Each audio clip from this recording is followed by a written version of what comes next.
बिस्मिल्लाहिर्रहमानिर्रहीम। Dear students, मैं उम्मीद करता हूँ कि आप सब लोग खैरियत से होंगे। आज का टॉपिक जो है वो आरसी सर्किट्स के बारे में है विद एसी सप्लाई, जिसके अंदर हम पढ़ेंगे कि किस तरह से रेजिस्टर और कैपेसिटर को इकट्ठा जब एसी सप्लाई के अंदर लगाया जाता है तो उसका रिस्पॉन्स कैसा होता है। ये जो टॉपिक है ये कोर्स है इलेक्ट्रिसिटी मैग्नेटिज्म 2 वालों के लिए, PH5402 BS फिजिक्स और spring semester 2020 and myself Mohammad Ishan यकूब।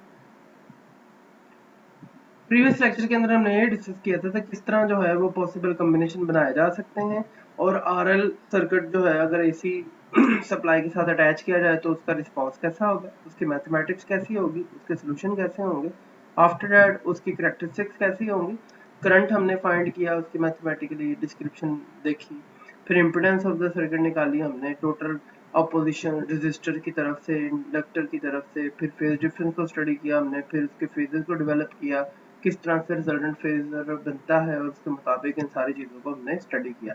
आज के लेक्चर के अंदर जो है हम अपने उसी पुराने वाले लेक्चर के सीक्वेंस को बरकरार रखते हुए सबसे पहले रिव्यू करवाएंगे कि पॉसिबल कॉम्बिनेशन कैसे बनाए जा सकते थे और हमने जो 2 कॉम्बिनेशन मेथड इस्तेमाल किया था उसका दूसरा पार्ट जो है हम उसको सॉल्व करने जा रहे हैं आज।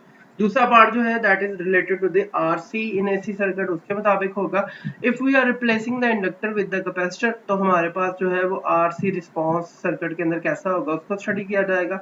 उसके मैथमेटिकल सॉल्यूशन, ग्राफिकल सॉल्यूशन और फेजर डायग्राम मेथड को सबको कैलकुलेट करके इन सारी खसूसियात को पढ़ने की कोशिश की जाएगी कि उसका करंट कैसा है, उसकी इम्पिडेंस कैसी है, उसका फेज डिफरेंस कैसे फाइंड आउट किया जा सकता है, उसके फेजेस कैसे हैं and after all at the end हम आरएल और आरसी सर्किट को कंपेयर करके ये स्टडी करेंगे which one is the better and how we have a collective response of RL circuit कैसा है और आरसी सर्किट कैसा है। इन सबको हम कलेक्टिवली स्टडी करने की कोशिश करेंगे।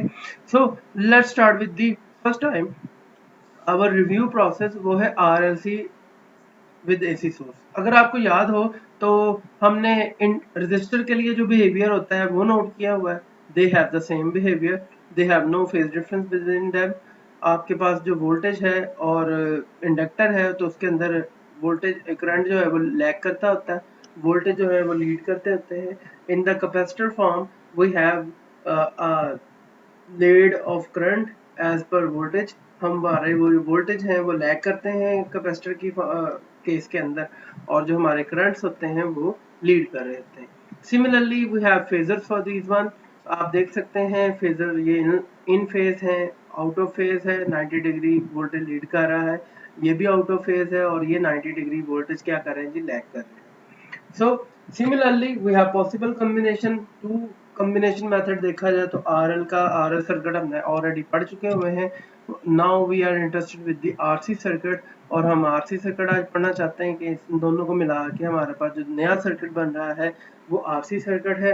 जिस तरह पिछले सर्किट के अंदर RL सर्किट पढ़ा था तो उसके अंदर इंडक्टर का बिहेवियर डोमिनेंट आ गया था, तो इस दफा वाले सर्किट के अंदर ये भी सपोज किया जा सकता है कि हमारा जो आरसी सर्किट होगा वो उसके अंदर भी जो हमारे कैपेसिटर का बिहेवियर होगा या कैपेसिटर का जो रिस्पांस होगा वो डोमिनेटिंग होगा as compare to the resistor.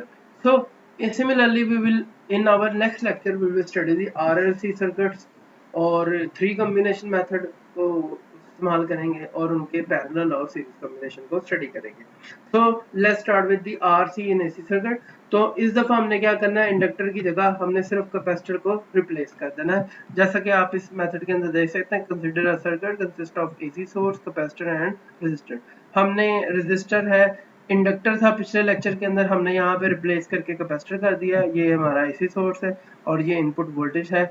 आज इस दफा जो हमारी इंपॉर्टेंट इक्वेशन होगी वो वी आर क्रॉस है, यहाँ पे हमसे गलती होगी, यदि यहाँ पे वी एल नहीं आना था, यहाँ पे वी सी आना था, तो instantaneous voltage cross the capacitor है। और हम यहाँ पे फाइंड आउट क्या क्या करना चाहते हैं वो भी देख लें। Current flowing through the circuit, phase difference है और इम्पीडेंस ऑफ द सर्किट है। ये 3 चीजें मेन है जिसको हम निकालना चाहते हैं। उसके लिए हम अपने 3 तरीकों वाले सॉल्यूशन के ऊपर फाइंड आउट करेंगे, mathematical solution, graphical solution and the figure diagram. हम सबसे पहले मैथमेटिकल सॉल्यूशन की तरफ जाएंगे। मैथमेटिकल सॉल्यूशन पिछले लेक्चर के अंदर भी हमने डिस्कस किया था। अमूमी तौर पे 3 तरह का होता है, बट हम अपने इस लेक्चर के अंदर दो तरह के सोल्यूशन को इस्तेमाल करने की कोशिश कर रहे हैं। जो पहला तरीकाकार है that is the trigonometric approach. Trigonometric approach के अंदर हमने जैसे इंडक्टर की दफा हमने ट्रिग्नोमेट्रिक आइडेंटिटी यूज की थी, सिमिलरली हम इस लेक्चर के अंदर भी वैसा ही काम करेंगे। आप देख सकते हैं supplied voltage is equal to V R plus V C drop के बराबर होंगे, तो वैसे ही according to K V L V R plus V C is equal to V T applied voltage आ जाएंगे। वी आर और वी सी की वैल्यूज पुट करें और वी टी आपके सामने V naught C mega D है, इसको पुट करते हैं क्वेश्चन नंबर 1 के अंदर। By putting the values we get I R T is basically the IRT plus IT XC, क्योंकि इसकी रेजिस्टेंस XC से लिखी जाती है, V naught sine omega T आ जाएगा। क्वेश्चन नंबर 2 डेवलप होगी। अब हमने स्टेप बाय स्टेप इन दोनों की इक्वेशंस की करंट्स की वैल्यू को पुट करना है।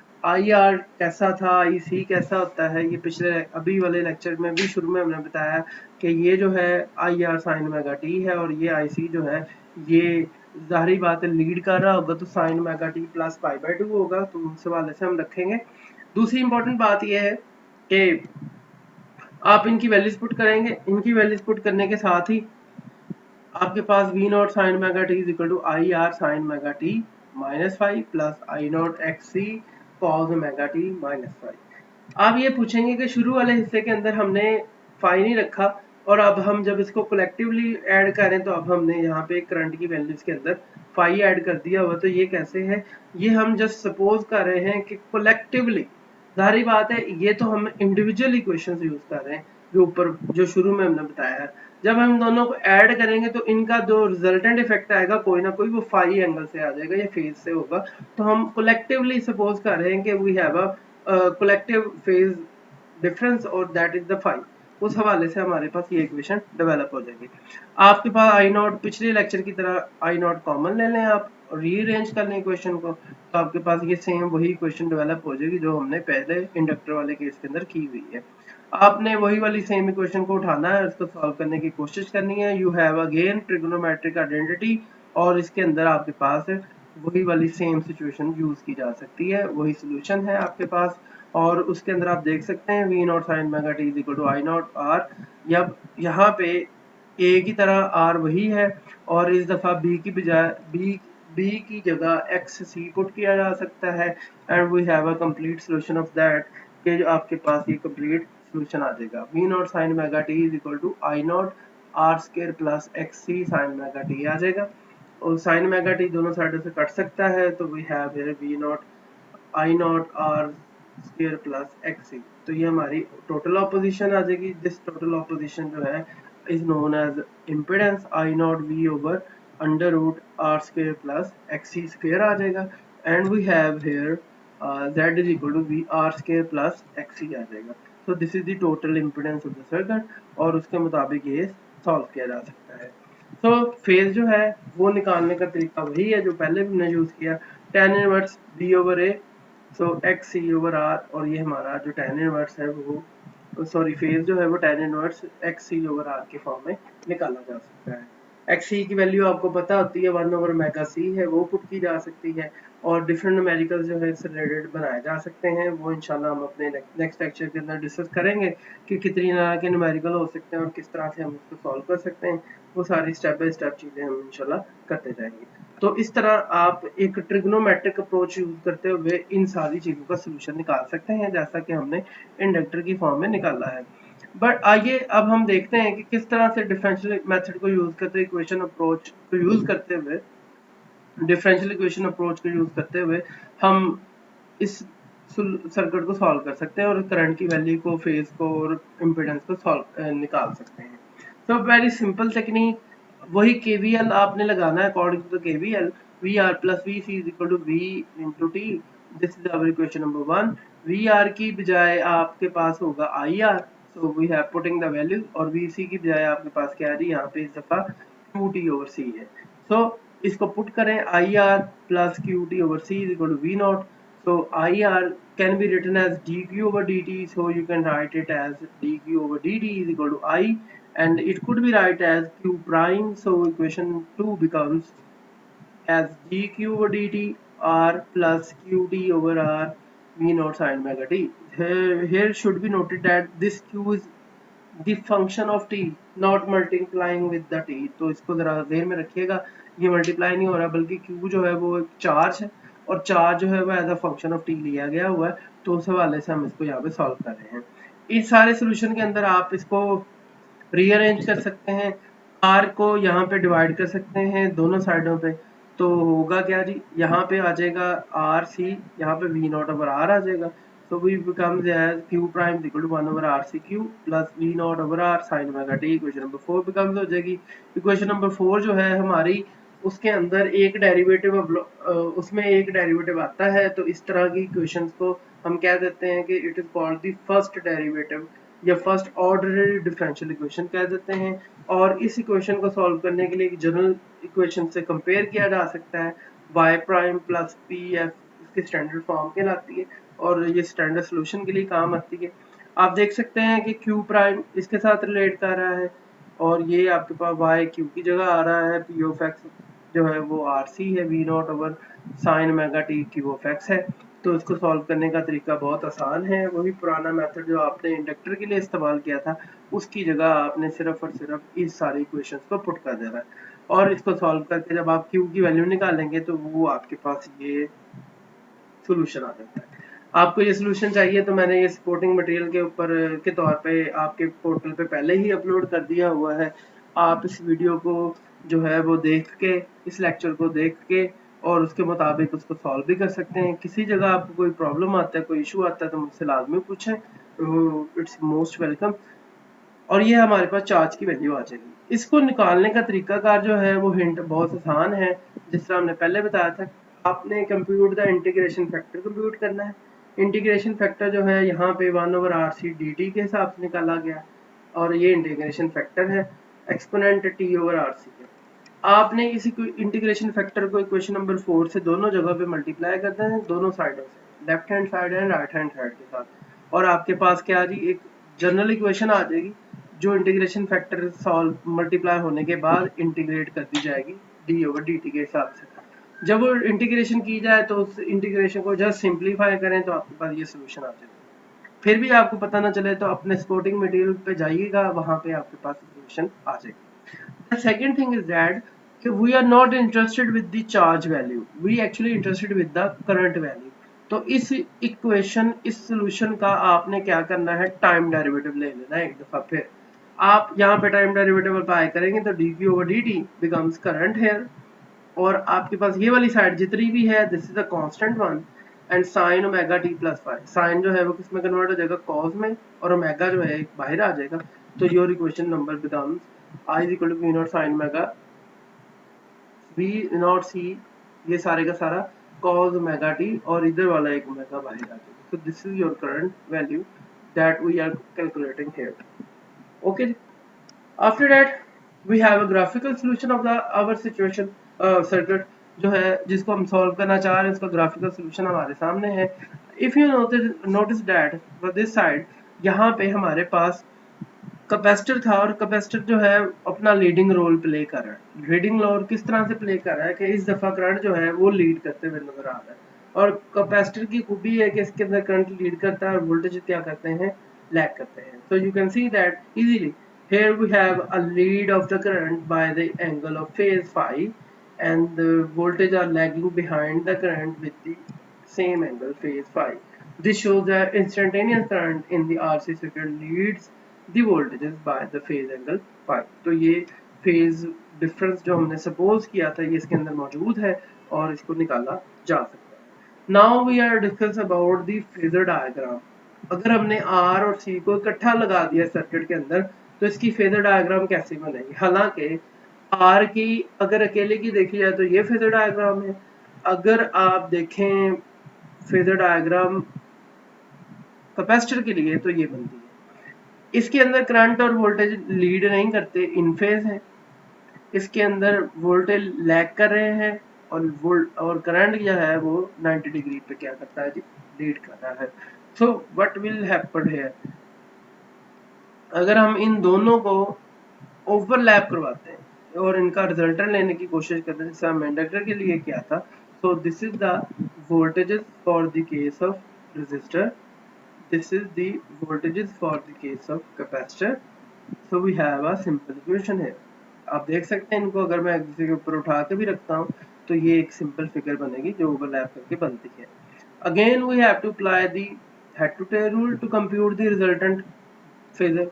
तो आप इस फेजर को, because phasor are just like vector, और रोटेटिंग वेक्टर्स होते हैं जो ओमेगा की रफ्तार रोटेशन फ्रीक्वेंसी से मूव कर रहे होते हैं। सो आप इसको ट्रांसफॉर्म कर सकते हैं एंड वी ट्रांसफॉर्म दैट, और ये जो है यहाँ पे लिख दिया गया। अब ये first vector, this is our second vector, ये पहले का हेड है, दूसरे की टेल है। तो आप इस तरह से एक पहले की टेल से लेकर दूसरे के हेड तक एक रिजल्टेंट ड्रॉ कर सकते हैं and this becomes the resultant and this resultant give you the total effect of the circuit. और ये जो रिजल्टेंट है ये है जी phi angle, that is called the phase difference. इनके दरमियान रिजल्टेंट इफेक्ट को स्टडी करने के लिए जो फेज बनाया गया है ये उससे रिलेट करता है। आप देख सकते हैं कि ये परपेंडिकुलर है, ये बेस है और ये हाइपोटेनस है। तो आप पाइथागोरस थ्योरम अप्लाई कर सकते हैं। पाइथागोरस थ्योरम जो है वो ये बताता है अगर दो साइडें पता है तीसरी नहीं पता तो आप इसका क्या ले सकते हैं जी, पाइथागोरस थ्योरम अप्लाई कर सकते हैं। Hypotenuse square is equal to V R square plus V C square. और हाइपोटेनस जो है एक्चुअली द टोटल वोल्टेजेस है, रिजल्टेंट वोल्टेजेस है, और v is equal to I G है। तो हम इस इक्वेशन को यूज करते हुए z को फाइंड आउट कर सकते हैं। और z जो है हमारे पास इस वोल्टेज ट्रायंगल से क्या निकलता है, R square plus X C square. ये वही सोल्यूशन है जो हमें ट्रिग्नोमेट्रिक अप्रोच से भी मिल रहा है और इस फेजर डायग्राम अप्रोच से भी मिल रहा है। तो हम इनसे दोनों से ये कर सकते हैं।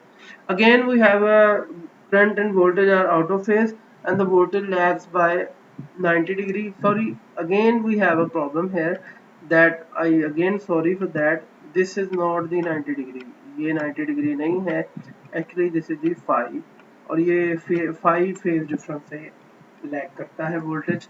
और ये करंट जो है वो लीड कर रहा होता है इतने वोल्टेज के साथ। तो काइंडली इसको करेक्ट कर लीजिएगा। Now we want to compare them. We have a RL circuit, we have sorry, we have RL circuit, we have RC circuit. Now we want to compare that कि इन दोनों के solution कैसे हैं और ये सब कुछ। अगर हमारे पास RL सर्किट होता है तो उसका करंट फ्लो जो है वो इस सेंस में करता है और हमारे पास उसके जो फेजर और उसकी इम्पिडेंस जो है वो इसके मुताबिक लिखी जाएगी, जैसा कि आपने पिछले लेक्चर के अंदर सीखा भी है। So in the same way we have a problem with that कि आपके पास जी, तो अगर आप देखें तो ये है, इसमें सिर्फ ये प्रॉब्लम हुआ है कि आपका ये जो है ये वाला हिस्सा is for the case of this circuit, ये सर्किट को फॉलो करता है जी। और ये वाला जो पार्ट है इसका हम कलर चेंज कर देते हैं ताकि आपको ज़रा आसानी रहे समझने में भी और देखने में भी। वो ये है कि आप इसका जो पार्ट है it's related to the inductor और ये इंडक्टर के लिए है। तो ये इंडक्टर वाला हिस्सा ये है। तो आई सॉरी फॉर दिस। इंडक्टर जो है उसकी ये सॉल्यूशन है जी, ग्रीन वाला। तो ये इंडक्टर का करंट की वैल्यू निकल आई हमारे पास, मैथमेटिकल सॉल्यूशन निकाल लिया हमने। और ये उसके फेजर्स हैं और उसके अंदर ये वोल्टेज लीड कर रहे हैं और उसकी इम्पीडेंस जो है वो ये है। It's for the case of inductor and for the case of you can say the capacitor. जब आपने एक आरसी सर्किट लिखा हो तो फिर क्या होता है आपके पास, ये सारा कुछ हम देख सकते हैं।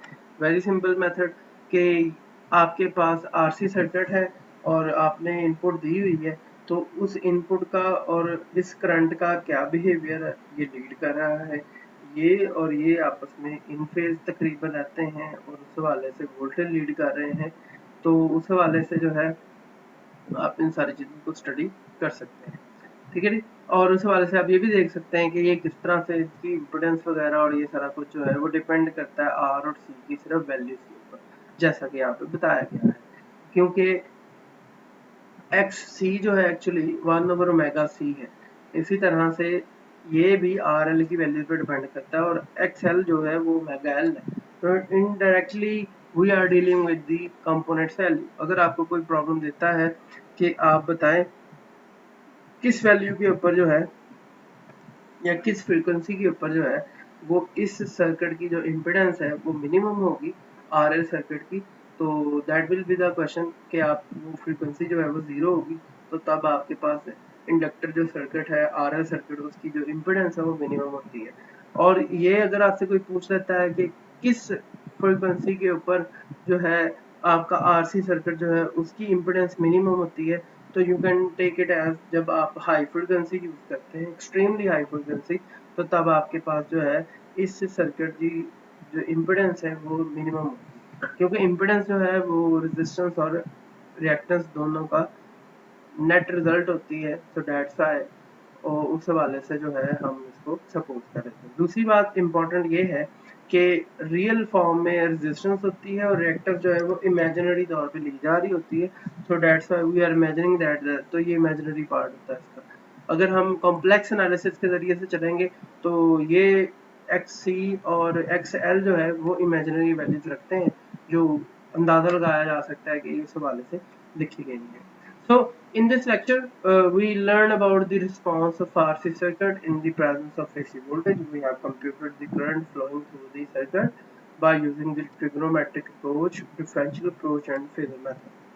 और इसके साथ साथ ही हम ये भी देख सकते हैं कि moreover the comparison between RN and RC circuits have been presented and now concluded that the current leads and voltage lags by the phase angle in the RC circuit and vice versa for the RL circuit। इसका मतलब ये है जी कहने का कि हम RL circuit को हमने पढ़ा है तो हमने देखा है कि अगर हमारे पास RC सर्किट है तो उसके अंदर जो है करंट जो है वो लीड कर रहा है, वोल्टेज लैग करते हैं किसी एंगल फाई के साथ इन RC सर्किट, जबकि अगर हम RL सर्किट लेंगे तो उसके अंदर ये काम उल्ट हो जाता है, हमारा जो वोल्टेज जब लीड करता है करंट जो है लैग करता है और वो एंगल फाई वही का वही रहता है।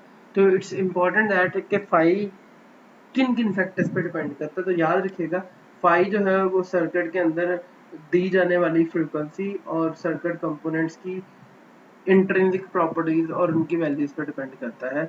मिसाल के तौर पर रेजिस्टर है तो रेजिस्टर की वैल्यू पे, और इंडक्टर है तो इंडक्टेंस की वैल्यू पे, कैपेसिटर है तो कैपेसिटेंस की वैल्यू पे डिपेंड करेगा। ओके, उम्मीद है कि आपको ये लेक्चर की बातें और सारा कुछ समझ आया होगा। तो इंशाल्लाह हम अपने नेक्स्ट लेक्चर के अंदर RLC circuit with AC source पढ़ेंगे, characteristics of RLC circuit, current, impedance, phase difference and phases को पढ़ेंगे। अगर आपको किसी भी किस्म का सवाल है, कोई प्रॉब्लम है, कोई इशू है, तो वो लाजमी तौर पे आप इंटरेक्टिव सेशन के जरिए से जूम मीटिंग के जरिए आना चाहते हैं वो बता दें। अगर आप व्हाट्सएप ग्रुप पे हैं कोई सवाल करना चाहते हैं तो वो ऑलरेडी आप कर सकते हैं, we have group on that, and YouTube comment section में भी आप अपनी राय या फिर अपने किसी क्वेश्चन का या किसी किस्म के इशू का डिस्कशन कर सकते हैं इस टॉपिक से रिलेटेड। अल्लाह।